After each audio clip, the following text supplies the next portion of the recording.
বর্তমানে রাজ্য জুড়ে পঞ্চায়েতের 3টি স্তরে 11,154টি পদ খালি রয়েছে।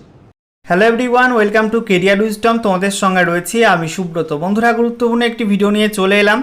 রাজ্যে পঞ্চায়েত দপ্তরে প্রচুর শূন্যপদ রয়েছে এবং নতুন সরকার ক্ষমতায় এসেই এই বিপুল শূন্যপদ পূরণের জন্য কিন্তু উদ্যোগী হয়েছে। এর আগে পঞ্চায়েত মন্ত্রী দিলীপ ঘোষ জানিয়েছিলেন যে রাজ্যে পঞ্চায়েত দপ্তরে যে শূন্যপদগুলো পড়ে আছে তার মধ্যে 6,500 প্লাস বা 6,500 মতো শূন্যপদে রিক্রুটমেন্ট করা হবে, এমনটা কিন্তু জানানো হয়েছিল। তবে এবার সেই শূন্যপদ কিন্তু বেড়ে গেল। পঞ্চায়েত মন্ত্রী দিলীপ ঘোষ সম্প্রতি জানিয়েছেন যে 11,000 প্লাস শূন্যপদে রিক্রুটমেন্ট করা হবে পঞ্চায়েত দপ্তরে। পঞ্চায়েতি ব্যবস্থায় 3টি স্তর রয়েছে: গ্রাম পঞ্চায়েত, পঞ্চায়েত সমিতি এবং জেলা পরিষদ।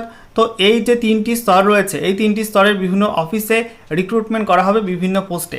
তো আজকের ভিডিওতে আমরা আলোচনা করব যে নতুন কত শূন্যপদে রিক্রুটমেন্ট করা হবে, শূন্যপদ বেড়ে কত হলো, সেই সঙ্গে গ্রাম পঞ্চায়েত, পঞ্চায়েত সমিতি এবং জেলা পরিষদ লেভেলে কত কত শূন্যপদ রয়েছে, সমস্ত কিছু পরপর তোমাদেরকে জানাবো এই ভিডিওটার মাধ্যমে। তো ভিডিওটা ভালো লাগলে অবশ্যই লাইক এবং শেয়ার করে দেবে। সেই সঙ্গে নতুন দর্শক হয়ে থাকলে লেটেস্ট ভিডিওটা আপডেট সর্বপ্রথমে পাওয়ার জন্য চ্যানেলটিকে সাবস্ক্রাইব করে নিয়ে পাশে থাকা বেল আইকনে ক্লিক করে অল নোটিফিকেশন অপশানটিকে অন করে রাখবে। লেটেস্ট আপডেট তোমরা সবার প্রথমে পেয়ে যাবে। তো বন্ধুরা, অনস্ক্রিন তোমরা দেখতে পাচ্ছ গুরুত্বপূর্ণ আপডেট প্রকাশিত হয়েছে। বলা হচ্ছে পঞ্চায়েতে 11,000 নিয়োগ, সুনিশ্চিত হবে 57,000 অস্থায়ী কর্মীর ভবিষ্যৎ। ঘোষণা মন্ত্রীর। পশ্চিমবঙ্গের পঞ্চায়েতে 11,154টি পদ পূরণের ঘোষণা করেছেন মন্ত্রী দিলীপ ঘোষ। 57,000 অস্থায়ী কর্মীর ভবিষ্যৎ নিশ্চিত করতে কাজ চলছে। আমরা দেখে নেব ডিটেলস আপডেটে কী বলা হয়েছে। তো বলা হচ্ছে ক্ষমতায় আসার এক মাসের মধ্যেই ত্রিস্তরীয় পঞ্চায়েতে 11,154টি শূন্যপদ পূরণের উদ্যোগ নিল রাজ্যের নয়া সরকার। নিয়োগ প্রক্রিয়া শুরু করা হবে শীঘ্রই। বৃহস্পতিবার একথা ঘোষণা করেছেন রাজ্যের পঞ্চায়েত মন্ত্রী দিলীপ ঘোষ। তো দেখতে পাচ্ছ বন্ধুরা, নতুন সরকার ক্ষমতায় এসে কিন্তু রাজ্যে পঞ্চায়েত দপ্তরের বিপুল শূন্যপদ পূরণে উদ্যোগী হয়েছে এবং 11,154টি শূন্যপদে রিক্রুটমেন্ট করা হবে পঞ্চায়েতে এবং শীঘ্রই কিন্তু নিয়োগ প্রক্রিয়া শুরু হবে। বৃহস্পতিবার একথা ঘোষণা করেছেন রাজ্যের পঞ্চায়েত মন্ত্রী দিলীপ ঘোষ।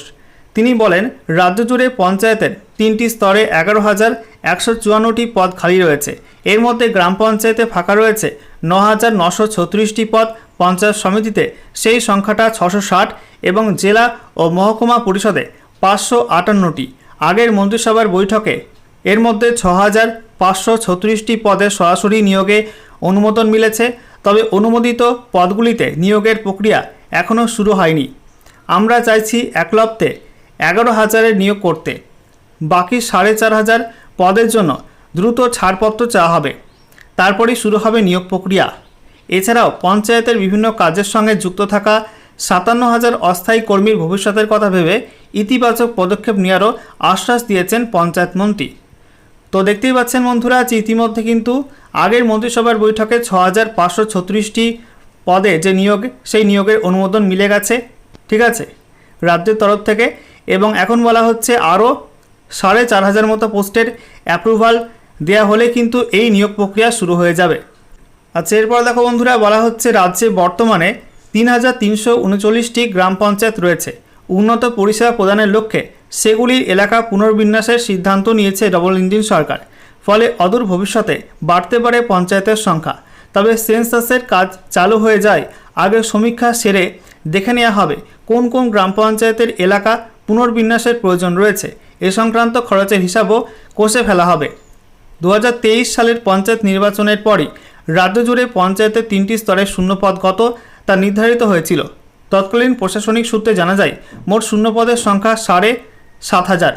নিয়োগ সংক্রান্ত পোর্টালও তৈরি হয়ে গিয়েছিল, তবে অজানা কারণে সেই নিয়োগ প্রক্রিয়া থমকে যায়। বিগত 3 বছরে নিয়োগ না হয় বর্তমানে শূন্যপদ বেড়ে দাঁড়িয়েছে 11,000-এ। ফাঁকা পড়ে রয়েছে এক্সিকিউটিভ অ্যাসিস্ট্যান্ট, গ্রাম সহায়ক, নির্মাণ সহায়ক, গ্রাম পঞ্চায়েত সচিব, অ্যাকাউন্টস ক্লার্ক, ক্যাশিয়ার কাম স্টোর কিপার সহ বিভিন্ন পদ। এদিন পঞ্চায়েত সচিব পি উলগানাথনকে সঙ্গে সাংবাদিক সম্মেলনে মন্ত্রী জানিয়েছেন, আগামী দিনে গ্রামোন্নয়নের কাজ মসৃণভাবে চালাতে এই সমস্ত শূন্যপদ পূরণ হওয়া দরকার। সেই লক্ষ্যেই সরকার কাজ করছে। সাংবাদিকদের মুখোমুখি হওয়ার আগে বিধাননগরে কৃষি দপ্তরের হেড অফিস মৃত্তিকায় জেলা প্রশাসনের সঙ্গে ভার্চুয়াল বৈঠক করেন দিলীপবাবু। সেই বৈঠকেই 100 দিনের কাজ, ভিবি জিরামজি আবাস যোজনা সড়ক যোজনা, স্বচ্ছ ভারত মিশন, SRLM সহ একাধিক প্রকল্প চালু হওয়া নিয়ে আলোচনা হয়েছে। মন্ত্রী বলেন, জুন মাস থেকে 100 দিনের কাজ চালু হচ্ছে। VBG রামজি প্রকল্প চালু হবে 1 জুলাই। এই প্রকল্পের মাধ্যমে বার্ষিক ব্যয় ছাড়াবে প্রায় 12,850 কোটি টাকা। এছাড়াও চালু হবে সমস্ত কেন্দ্রীয় প্রকল্প। গ্রামীণ জীবন জীবিকা মিশনের অধীনে 1 লক্ষ নতুন স্বনির্ভর গোষ্ঠী তৈরি হবে। প্রদান করা হবে 40,000 কোটি টাকার বেশি ব্যাংক ঋণ। তৈরি হবে 20 লক্ষ লাখপতি দিদি। এলাকাভিত্তিক কাজ ঠিক করতে আজ থেকে ফিরছে গ্রাম সভা বৈঠকও। আমাদের এই ডিপার্টমেন্টে এখনো প্রায় 11,000-এর বেশি পদ খালি আছে। গত ক্যাবিনেট মিটিংয়ে আমরা 6,500 মতো পদের জন্য অনুমতি চেয়েছিলাম, নিয়োগের জন্য সেটা পেয়েছি। কিন্তু আমাদের যেটা দেখে মনে হলো যে 11,000 পদ একসঙ্গে যদি নিয়োগ না হয় তাহলে কাজ সুচারুরূপে চলবে না। কারণ কেন্দ্র সরকার মাননীয় মোদীজির নেতৃত্বে যে সরকার চলছে, তিনি নিজে গ্রাম বিকাশের কাজ দেখছেন। বিশেষভাবে গ্রামে অধিক পয়সা দিয়ে জীবনে গতি আনার চেষ্টা হচ্ছে। একাধিক প্রকল্প সাধারণ মানুষের জীবন পরিবর্তনের জন্য পঞ্চায়েতের মাধ্যমে যাচ্ছে। তাই পঞ্চায়েত ব্যবস্থা আর সাবলীল হোক, দুর্নীতিমুক্ত হোক। নিয়োগ যেটা আমি বললাম, বর্তমানে রাজ্য জুড়ে পঞ্চায়েতের 3টি স্তরে 11,154টি পদ খালি রয়েছে। গ্রাম পঞ্চায়েতে 9,936, পঞ্চায়েত সমিতিতে 660 এবং জেলা বা মহকুমা পরিষদে 558টি।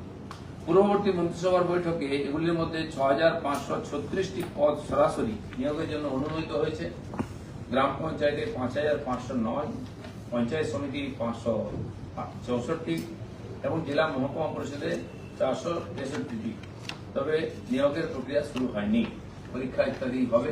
তার সঙ্গে যেটা আমরা টার্গেট করেছি যে 11,154টি পদের একসঙ্গে নিয়োগের ব্যবস্থা হোক। পঞ্চায়েত ও গ্রামোন্নয়ন দপ্তর কর্তৃক গৃহীত অন্যান্য প্রশাসনিক ব্যবস্থা সমূহ যাতে স্বচ্ছভাবে এই কাজ হয় তার জন্য কিছু আমরা ব্যবস্থা নিয়েছি। জেলা শাসকদের নির্দেশ দেওয়া হয়েছে যে একই স্থানে 3 বছরের বেশি সময় ধরে কর্মরত PRI কর্মীদের বদলি করতে হবে।